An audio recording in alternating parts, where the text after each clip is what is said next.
Sports Illustrated team. If you have any questions about your subscription or would like to renew, please call us at 1-800-541-1000 or write to us at Time Life Building, 541 North Fairbanks Court, Chicago, Illinois, 60611.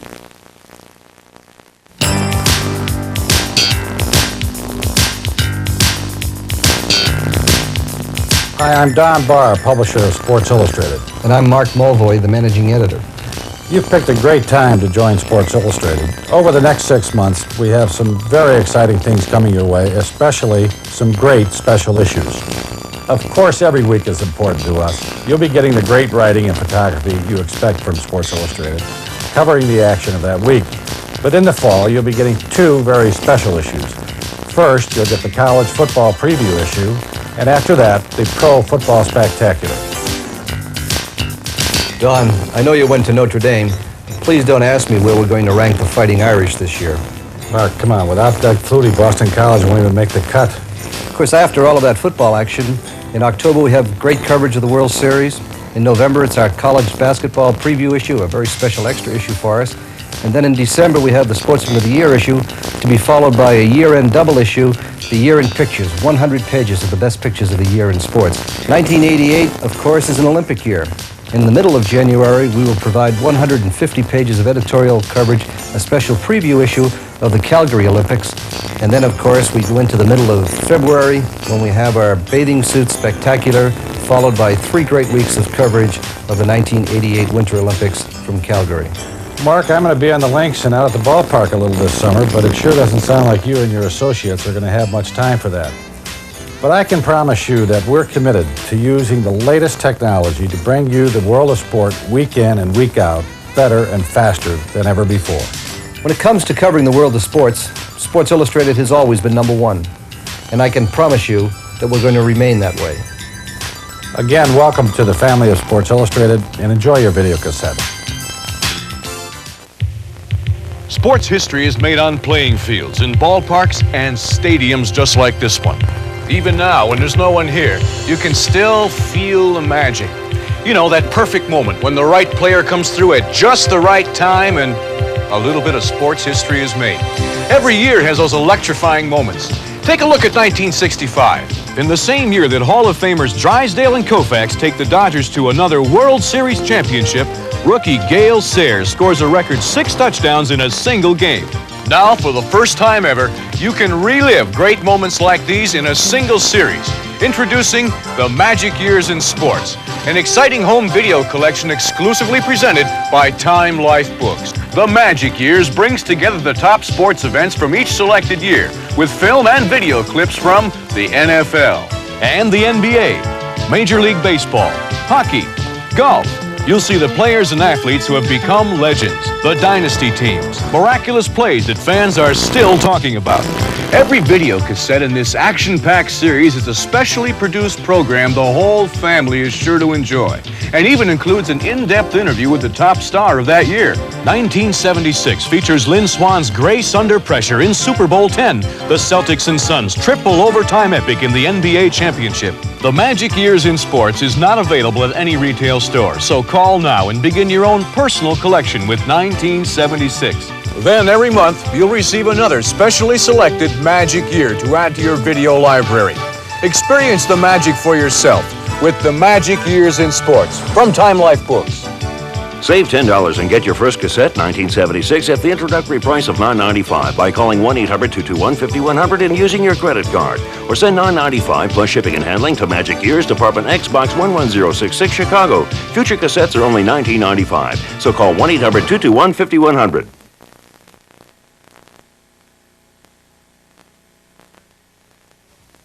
In the pursuit of excellence, athletes sometimes do strange things. They know what they're supposed to do, but when the time comes to do it, they do something that nobody quite believed was ever going to happen. Hi, I'm Tim McCarver, and that's what the not-so-great moments in sports is all about. A look at the disasters, blunders, and crazy moments that help make those other sports highlights look so great. But hey, think about it. What's the most famous battle in American history? Was it Yorktown, Gettysburg, Nope. Custer at Bighorn. A definite lowlight in the Colonel's military career. But it's the one the fans remember. So now we're going to give you a few to remember. Strange things done in the hope of victory that turned out to be as famous as anything our greatest sports heroes have ever accomplished. The logical place to begin is with bonehead plays, a tradition that started way back in 1908. The boner that happened here at the Polo Grounds just about defined the term for future generations. It was called Merkel's boner, and it was the one heard around the world. Check this one out, pal. Got a little history for you. Hot dog? Mustard? Relish? Adult beverage?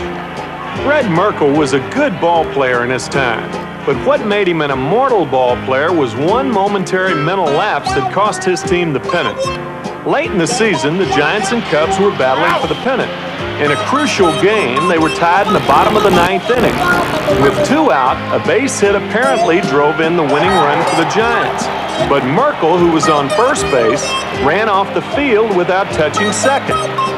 Well, the crowd streamed onto the field, but somehow the Cubs got the ball to second base for a force play on Merkel, so the run didn't count.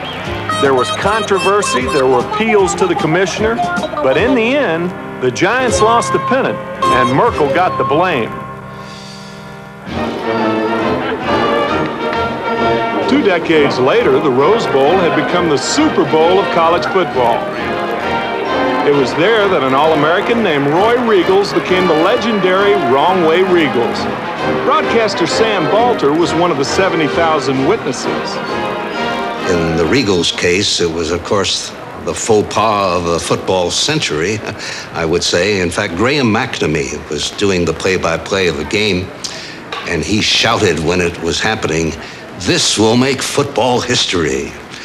And as you know, indeed it did. Riegels' teammate Benny Lam was the first one to reach him with the bad news. It was a very memorable occasion for us because none of us had ever played in the Rose Bowl before.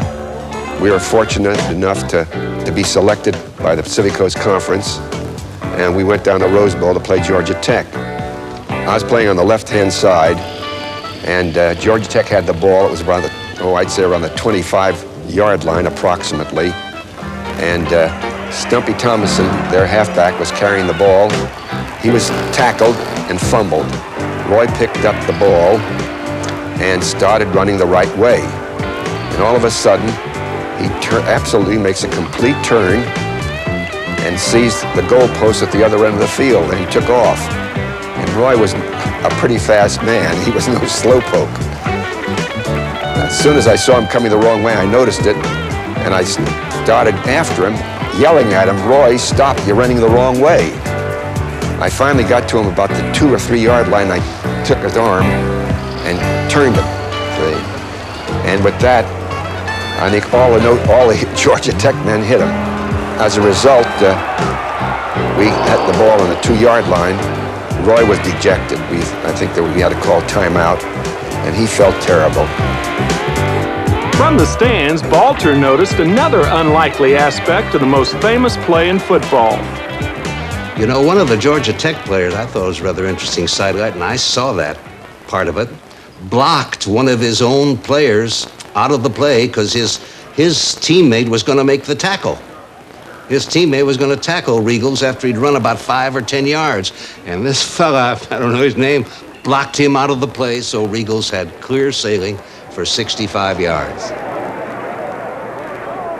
Although Riegels didn't score, his foul-up meant that Cal had to punt out of the end zone. Benny Lam was the kicker.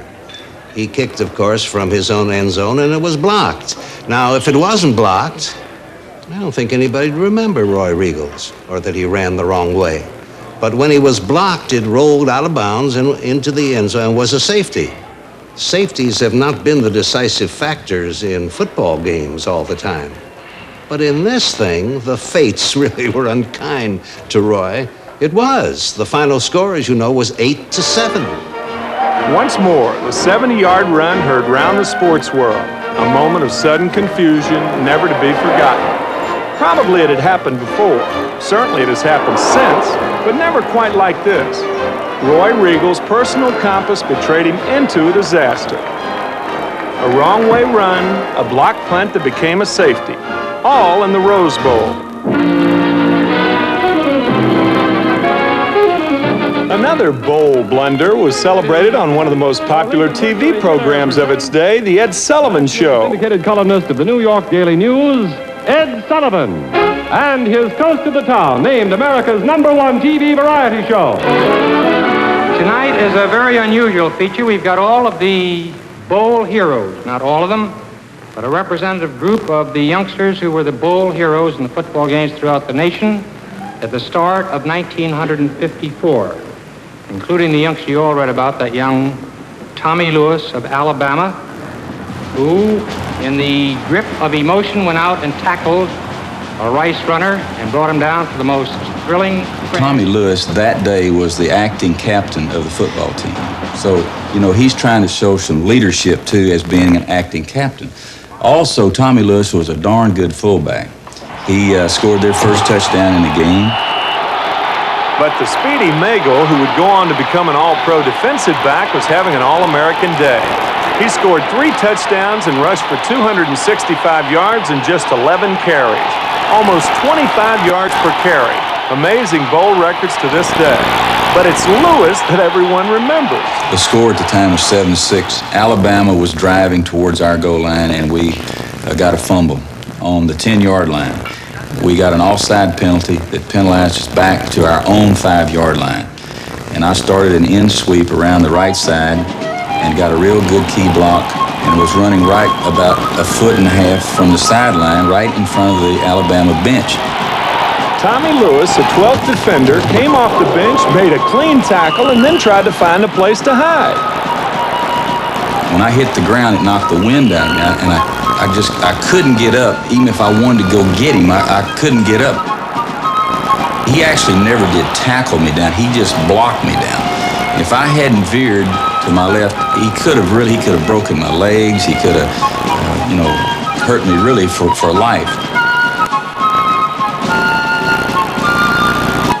I can hear Coach Neely in his little shrill, high voice, southern voice, hollering with his big brim hat on, Red, who on earth sent that boy out to tackle my boy? And then they got into a little bit of a confrontation. The officials repaid Lewis's enthusiasm by awarding Magel a touchdown. Being on national television, a major bowl game, being tackled right in the viewing audience's living room, so to speak, we were then invited to New York to appear on the Ed Sullivan Show, he and I together. Here, ladies and gentlemen, is the young Alabama star who, in the vein of Die for Dear Old Rutgers, went out there and died for dear old Alabama. Let's have a wonderful hand for...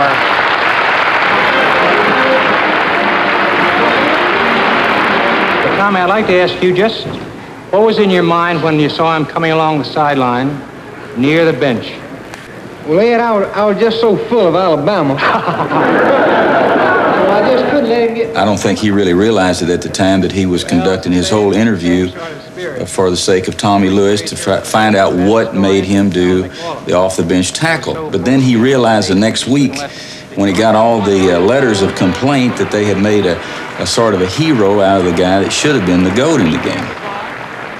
After the game was over, Lewis came across the field, still crying. He said, I don't know what on earth made me do that. He said, I'm so very sorry about it. And he went on apologizing, and he said, I read all these Jesse James stories about Texas, and if they don't lynch me on the goalpost, he said, I'll be forever grateful when I get back to Alabama. And I just laughed, and I said, Tommy, don't worry about it. I said, the game is over, and forget it.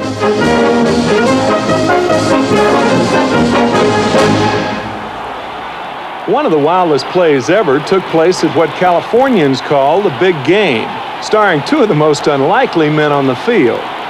One was Kevin Mullen, a senior who had never scored a touchdown in his college career.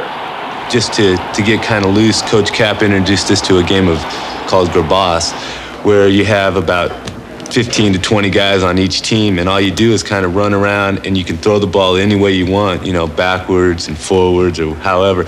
And I don't know if that had any kind of, effect on what happened Saturday, but You know, it was something we kind of did for fun on the, you know, the day after a game, just to kind of break a sweat.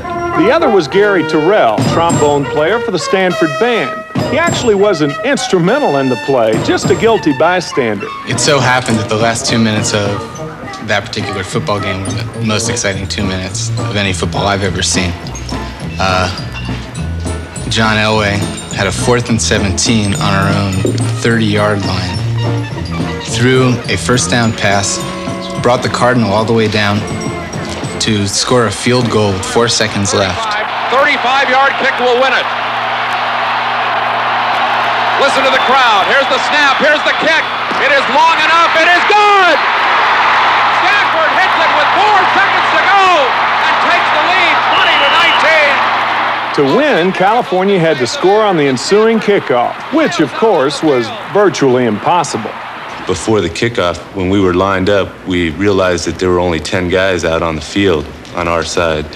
And, you know, so I kind of moved from my position. I moved over to the middle of the field, a little bit out of position, and the kickoff came, and it kind of bounced right to me. I tried to make a run for it around the right side. So then I looked back and saw Richard Rodgers standing on the Still other in side. deep trouble at midfield. They tried to do a couple of... The ball is still loose as they get it to Rodgers. They give it back now to the 30. They're down to the 20. Oh, the band is out on the field.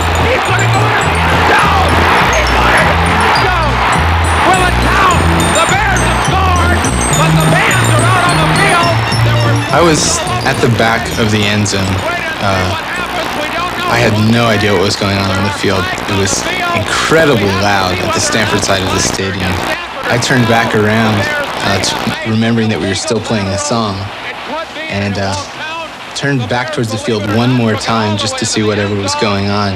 And at that point, Kevin Mullen was just about 7 feet away from me and not slowing down at all. As Yogi Berra said, and the Stanford Band forgot, it ain't over till it's over, baby. The Bears have won! The Bears have won! Oh my God!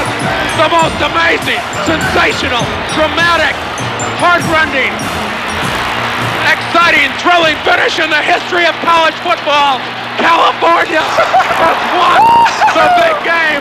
Kevin Moen started and finished the play and became the hero, while the trombone player became the GOAT. I really didn't see him till it was too late, you know. I had already scored and I was a little excited at the time, so, you know, he just happened to be at the wrong place at the wrong time. The band received plenty of hate mail. It really poured in. We received some thank you notes from Cal alums and a few donations to the band. I was kind of upset by all that attention for something I contributed really little to. I would have thought that maybe I would be better remembered in the future for something more significant than being knocked over at the end of a football game.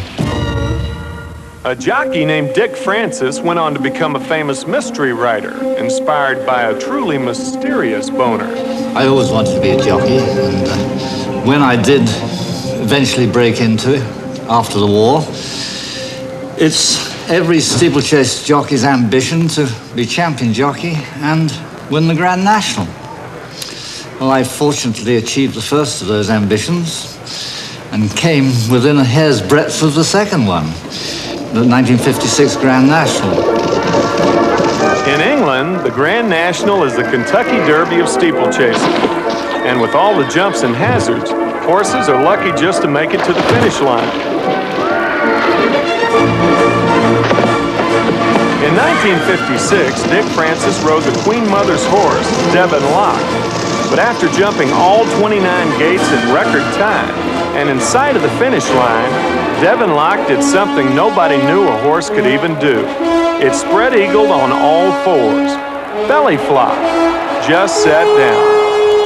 Moments later, it got up and loped in among the also-rans. It was in the days before the race was televised, and there were 250,000 people there that day. And I think the Queen Mother being so popular, 249,999 were cheering for Devon Lock. the massive amount of cheering which was going on that day hit him, I think. He's, God, what's that? His hindquarters refused to act. Down he went on his belly. After examining Devin Locke, doctors found absolutely nothing wrong. There was lots of suspicion. Someone said, oh, the Russians was something to do with this, but that wasn't the case. Some people said, oh, there was an electric wire under the course, but that wasn't the case. I think if it wasn't the noise, I don't know what it was. You know, lots of people seem to think it was the horse preparing himself to jump the water jump. He thought it was in front of him, but by the side of him. I don't think it was, because as a jockey, you know when a horse is going to jump, because you can feel him get his legs under him and push himself off the ground. Well, these legs on Devin Locke just stuck on the ground. And I think it is the most extraordinary occurrence in racing ever.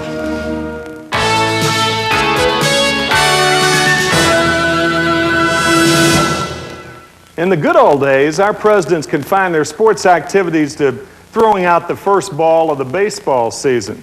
But recently, more and more of the leaders of this land have been more and more involved in sports. It's a risky business. What with all that racing around, even an old sportscaster's bound to blow a few calls. Come on, you got to hear this. We've seen that winning tradition carried forth again and again down through the years by some of the greatest heroes in basketball history. Cozy, Sharman, Ramsey, Russell, Sam and Casey, Jones, Heinz Schoen, Havlicek, Covens and White. I may have mispronounced some of those names in there. I hope not. President Eisenhower, a symbol of the golf boom in the 50s and a pal of Arnold Palmer, had problems when efforts were made to evict squirrels from the White House grounds. They were interfering with his concentration on the putting green, and squirrely protesters protested their banishment. I strenuously protest this undertaking. I urge the President to cease and desist before he does permanent and irreparable damage to an American tradition.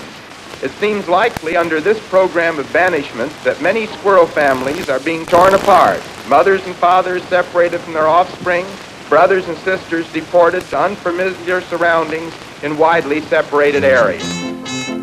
Naturally, the squirrels won. Let's go.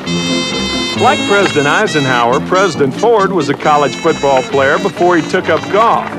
Unlike Ike, however, Ford played golf like he played football. Why, he was a threat to hit anything except the fairway. On this occasion, a young spectator was his victim. Vice President Agnew was a two-way threat. He once beamed his playing partner, Doug Sanders, the pro. That discouraged Agnew, but unfortunately it didn't discourage him enough to give up the game. He hit 3 spectators the next year. He did try tennis and promptly served one to his playing partner's noggin, who bravely went on, but with protection. This may explain why President Nixon never turned his back on Agnew. Vice President Bush, once a first baseman at Yale, tried to prove he was one of the common people at a bowling alley and wound up in the gutter. He proved beyond any doubt that preppies can't bowl. President Nixon had a bowling lane in the White House basement, but it left office with him. When Pete Rose hit in 44 straight games, President Reagan phoned in his personal congratulations. But did anyone remember to call Yale or Harvard in 1923 after they played a football game with 54 punts? You got it, 54 punts.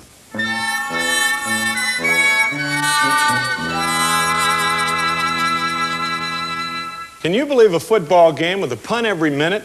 Well, that's what happened to this Yale team in 1923. These guys played their arch rival Harvard in a driving rainstorm, and neither Harvard nor Yale wanted to handle the ball.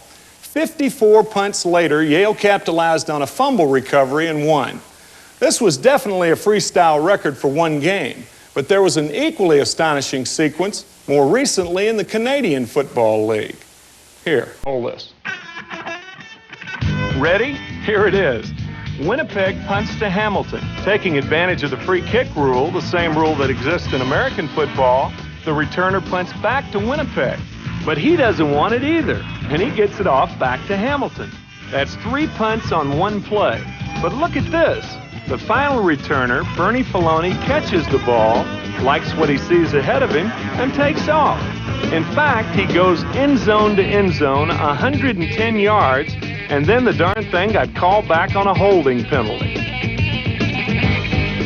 Now you've heard about a game and seen a single play dominated by kicking. Well, here's a whole team that kicked the ball all over the place for nearly 2 whole seasons. The Tampa Bay Bucks were a one-team reel of bloopers when they came into the NFL.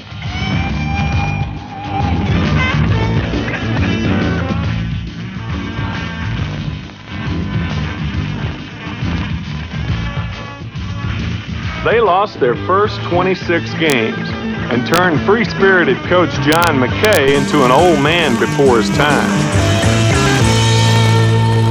A racehorse without a kick isn't much of a racehorse. The pacer Super Chris lost 93 races in a row. Then, to show he wasn't kidding, he was beaten twice in exhibition sprints by a man, Beasley Reese, an NFL defensive back. Finally, a record for records in futility. In 1925, this Kensal High School girls basketball team and their opponent Pingree High were still scoreless after regulation play and 7 overtimes. A coin was flipped to determine the winner, Kensal over Pingree, 0-0. All those records, for whatever they're worth, were honestly earned. I mean, nobody tries to lose 26 in a row, but every so often teams and athletes, in their zeal to win one for the Gipper, experience a unique kind of memory lapse, a kind of temporary amnesia during which they can't quite tell right from wrong. It can result in stealing signals with binoculars, pitching a baseball loaded with unusual substances, or sending a midget up to bat in the major leagues.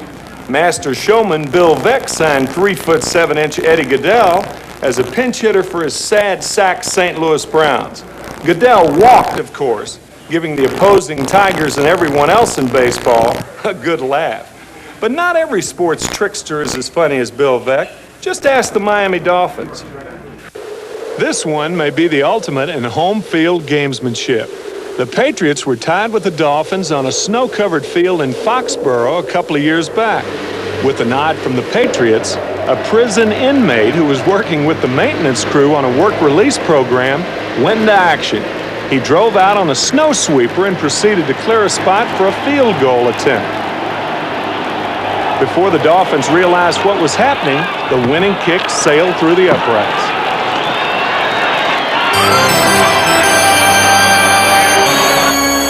There's been a rule banning the use of foreign substances on baseballs for a long time, but it was always winked at. Gaylord Perry laughed in its face. Gaylord's got the best spitball, greaseball, whatever you want to call it. There's nobody close to him.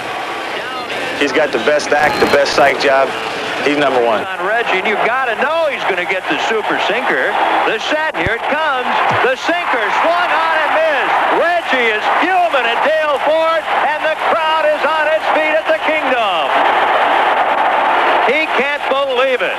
Reggie's been ejected. Perry was the first pitcher to reveal his methods before he retired. When I come in at the end and I put my glove down to my right, take my hat off, I put it on top of my glove and know exactly where it is. And then the opposing club is watching. So I reach in my pocket, cover them with my towel, cross my legs, put the towel on my leg, and then I get what stuff I need on my finger here. And just in a calm, collective way, put it back in my pocket. I got the towel here. If they're looking from over there, I can easily hide it. Come up here like I'm wiping sweat. And you got behind the ear, the neck, the hair. And a good place is down here. Like if you are wearing some gold chains or something, you could have put it in. Got it right there, you're ready to go. Although he threw the spitter for most of his career, this was the only time he was actually ejected from a game for loading up too often. Perry was one of the few pitchers in history to win 300 games, yet he seemed to enjoy the gamesmanship as much as winning.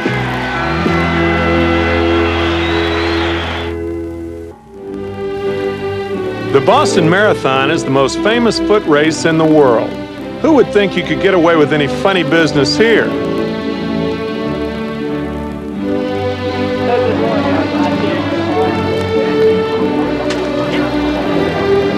Well, in an event as spread out and confusing as a marathon, it isn't so hard. And here in 1980, gamesmanship turned into outright cheating. Believe it or not, this wasn't the first time. Way back in 1904, a fellow named Fred Loris tried to ride off with an Olympic gold medal in St. Louis. He traveled 12 of the 26 miles on a truck. I didn't even know they had trucks back in 1904. Anyway, his ruse wasn't discovered until he was actually on the victory stand. Which brings us to Rosie Ruiz's ruses.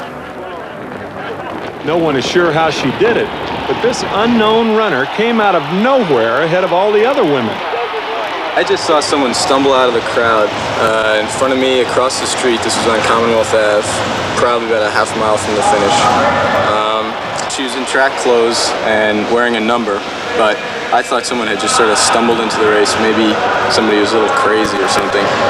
What nobody knew yet was that 6 months before, Rosie allegedly took a subway to the finish line of the New York Marathon. So this was actually her second ruse, and she almost pulled it off. Her big mistake was coming in first. The media rushed to her side, but soon it became apparent that she was a not-so-great imposter.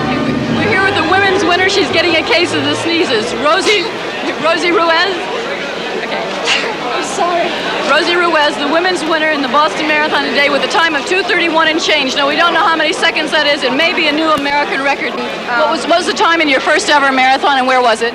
It was 2 hours and 56 minutes and 33 seconds in New York last year. And so you improved from 2 hours and 56 minutes to 2 hours and 31 minutes. I guess so. What do you attribute that improvement in time to? I don't know. Have you been doing a lot of heavy intervals? Someone else asked me that. I'm not sure what intervals are. What are they? Well, intervals are track workouts that are designed to make your speed improve dramatically. And if you went from a 2:56 to a 2:31, one would normally expect that you do a lot of speed work. Is someone coaching you or advising you? No, I advise myself. Well, it was a fantastic performance, Rosie. Congratulations. Rosie Ruiz, the mystery woman winner. We missed her at all our checkpoints. She came through the finish in a fantastic 2:31. We have to confirm that time at this point, but she was way ahead of the world-class field here today in the Boston Marathon. Thank you, Rosie. Thank you. In the end, she was disqualified from both races and is now merely a bizarre footnote in marathon history.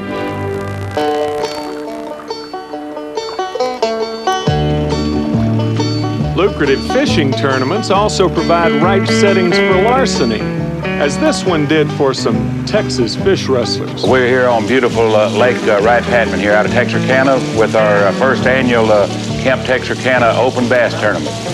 And we expect, in my opinion, approximately a 6 1/4 pound bass will probably take this $50,000 prize today.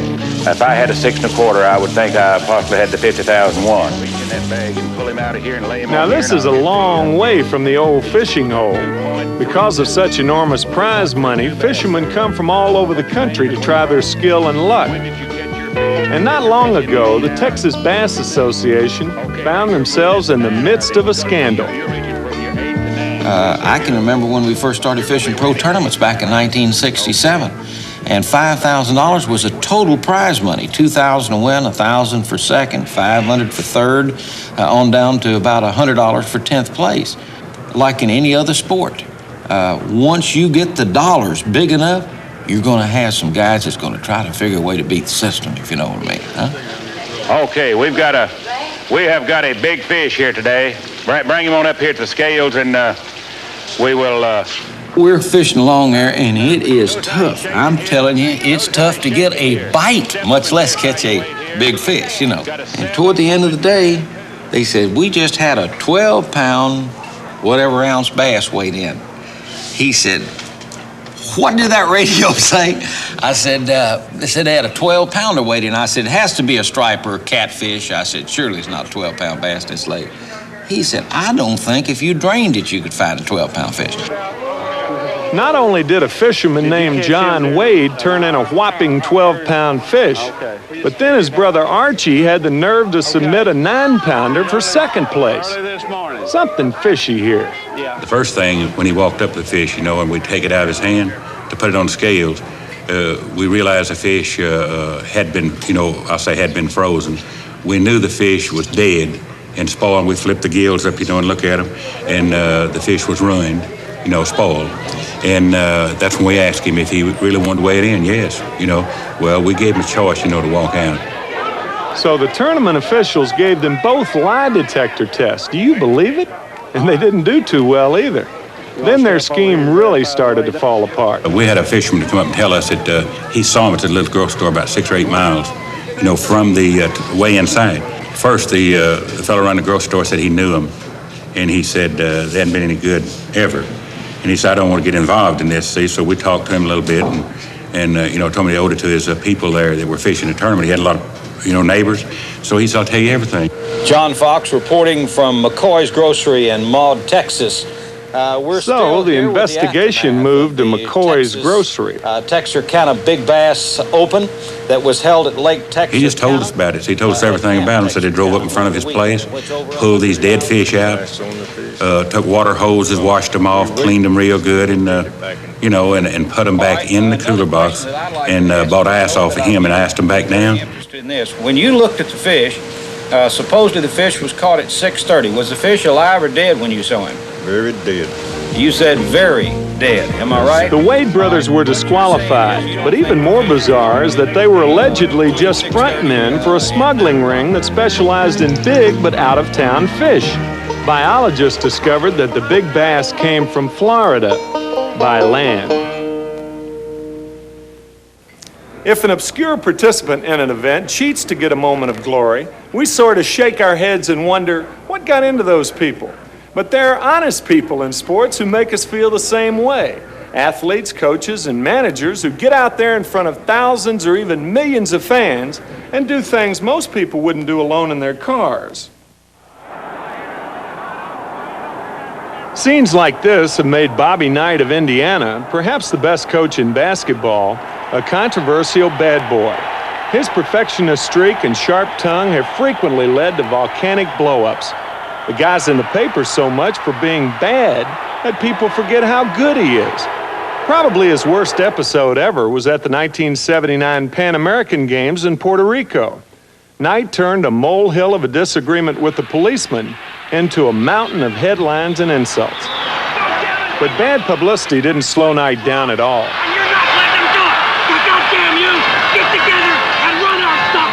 It just made him want to win more, which he did, if only to show the press a thing or two. Back in the U.S., he just kept on storming around and giving the press a hard time, which is one of his specialties. I think that the oxygen content here is not nearly what it is in Bloomington. And I think when you have a low oxygen content, the ball travels faster. And I just think the ball was going too fast for us in the first half. And I thought we adjusted well to the sparse oxygen in the second half. The noise doesn't affect your team? It's noisy wherever you play, isn't it? If noise affects your team, then you ought to be having prayer competition. You disappointed with your club so far? Why should I be? You're not then. Well, you tell me why I should be. I don't really understand the question. Well, I mean, you're accustomed to leading this conference. Well, I think we're just one game out of it. The last time I checked it, we don't play with Whitman forever and guys forever. You're getting strong. Start over. That's idiotic question to ask. Let's just back it up and start again. Okay. And that way you're not in a bind and neither am I. Just wind it back and let's start it from the beginning, okay? There's a very thin line in this conference between success and failure. It's much too early for anyone, Judd Heathcote, Bobby Knight, or anyone to draw conclusions, isn't it? Well, that's really good. You've come back from the interview we just scrapped a moment ago. That's excellent. You like that a little better? That's excellent. Yeah, that's really good. But Bobby Knight is not the only one who expects perfection in himself and everyone else. You cannot be serious! That ball was on the line! Short flew up! It was clearly in! How can you possibly call that out? How many you can miss? Now he's walking over, everyone knows it's in this whole stadium, and you call it out? tempestuous John McEnroe is a headline writer's best friend, and he's had his problems abroad, too. The British press loves making up nicknames for him and can't wait to hear what he's going to say next. Which, like, you know, I thought I was allowed. I think I said, like, I'm a disgrace or something like that. And I guess he thought I was saying it to him. Trouble is, half the time, they don't know whether to write about his temper, his personal life, or his great tennis. Ask me a question about myself, all right? Talk about the match, if you want to talk about the match, all right? Once at Wimbledon, reporters got so crazy over what to report, they started fighting with each other. None of this had much effect on McEnroe. No mistakes whatsoever. Answer my question! The question, jerk!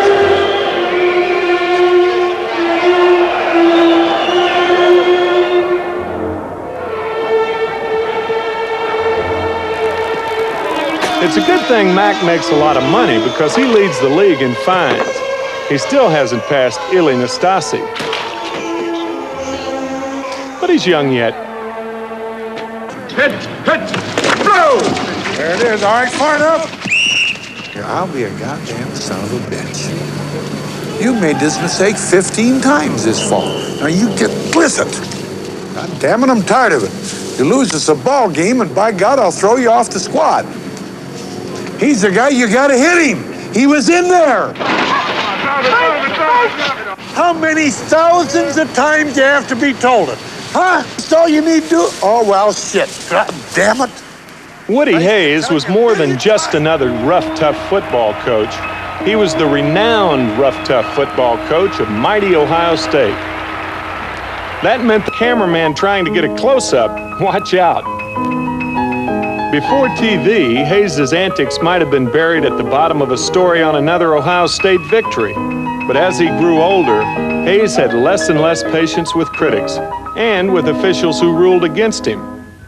They were the enemy.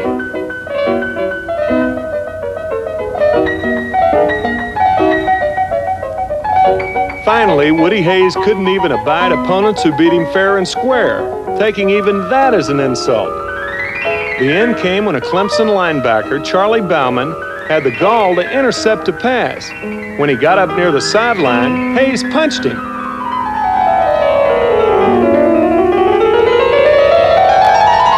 Then he tried to choke one of his own players who was trying to contain him. And that was the old line's last day as head coach.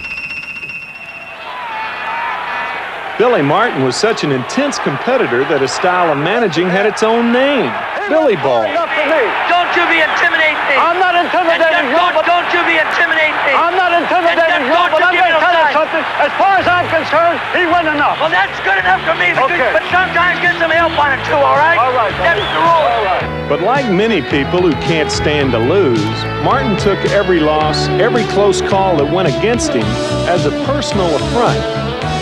Owners hired him because he was so colorful and because he was successful. Even so, he had a tough time holding down a job.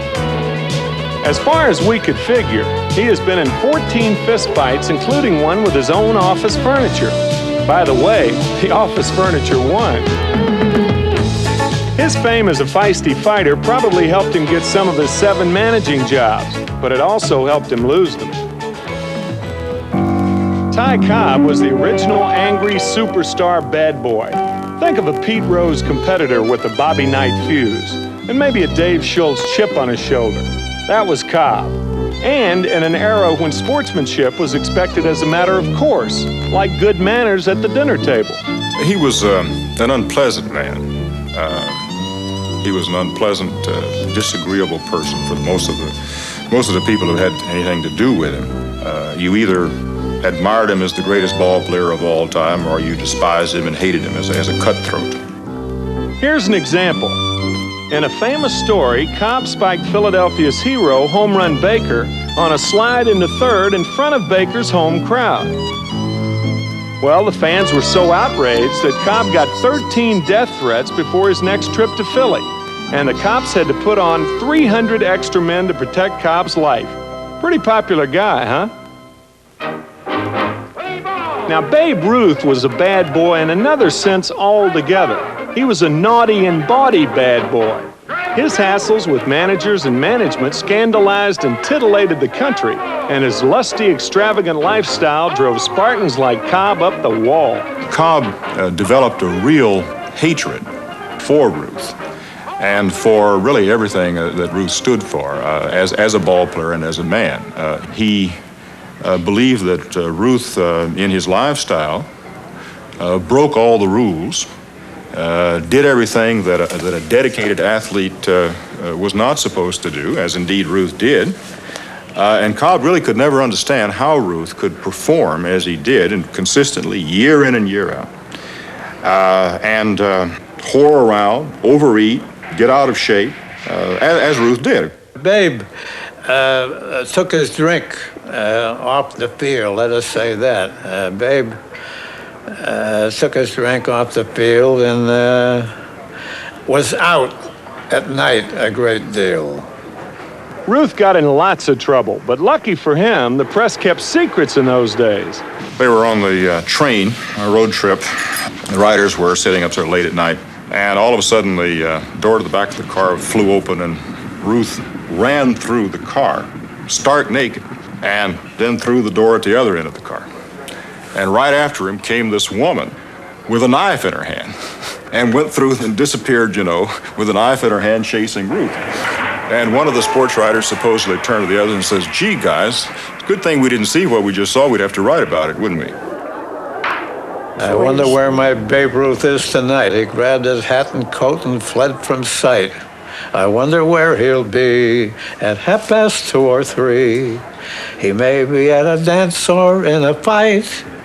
He may be at some cozy roadside inn. He may be drinking tea or maybe gin. I wonder where my Babe Ruth is tonight. That's a song we sang about him. It tells the story about him. But no song, no movie could match the real Babe Ruth. But let's not pretend that athletes are the only guys in sports who behave peculiarly. For every strange occurrence on the field, there's bound to be a dozen more up in the stands. That's where the real action is, where mild-mannered stockbrokers pour beer on little old ladies, and hitherto sane individuals paint their bodies green. It's the land of the fan, and you enter at your own risk. As a class, football fans, at least those in a selected few hotbeds, root closest to the edge. Maybe it's because their teams play only once a week and they have 6 days to get worked up. You couldn't do this stuff every day. Pittsburgh Steelers fans lead the league in collective lunacy. Look at these people. I mean, their elevators don't stop on all the floors. Want to see the killer for Cleveland today? Right here, Tom. We got the Italian That's whammy. the big red pepper, Italian whammy. We put it on, that means Cleveland can't do nothing. With their costumes and good luck pieces and chants, why, they could be a pagan religious order from another planet. But even without a game, during the 1981 strike, baseball fans in San Diego proved they did have a sense of humor. The station was going to lose revenue from the advertisers that wouldn't be running on the air, so we said rather than brood about it, let's have some fun. 3,000 fans came to the stadium fully equipped with hot dogs and beer, and radio station KFMB just made up the game. 38 years old, a wily pro, gets a sign from his catcher Pena. A curveball in it, Turner hit it! He hit it! It's heading for the wall! A deep, long shot! And there it goes! The Padres win it! What did it prove? That fans not only missed the game, but missed each other as well. In the annals of fan fanaticism, Barry Bremen stands alone as a Walter Mitty. He didn't want to compete with star athletes, he just wanted to be with them. On a $300 bet, he joined the NBA All-Stars at halftime and made a practice basket. He was quickly ejected, but it started a notorious but harmless career as a great sports imposter. Inspired by his nervy success, Bremen went on to pose as an umpire during a World Series, lining up with the real umpires during the national anthem. And this time he got away with it. Then, in the warm-ups of the All-Star game, he dressed as a Yankee and introduced himself to the players. I'm Barry Bremen. Hi, Fred Lynn. Yeah. I'm an imposter. Mr. Lemon. So I'll tell you, my name's Barry Bremen. I'm an imposter. My name's Barry Bremen. I'm an imposter. But I play in the NBA All-Star game. Uh-oh, here comes somebody, isn't it? He finally got caught posing for the team picture. I'm batting coach. I was here. I did some batting coach practice. Okay. In the Super Bowl, this time as a line judge. I just came out here. I got the rules down pat. You know what I mean? I can do this, but I'm leaving right after the national anthem. Is that all right? Thanks, guys.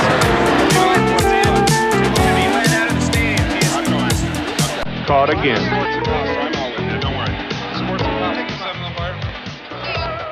Then, like a compulsive gambler, Bremen carried the joke until it backfired. He tried to pose as a Dallas Cowboy cheerleader. The unamused Cowboys called him a pervert and threatened a lawsuit. No one ever accused the Cowboys of a sense of humor. Next? Boy, that's a tough one. But I think this time I'm going to be a little more hush-hush. Somehow I think this got out of hand, and I think too many people knew.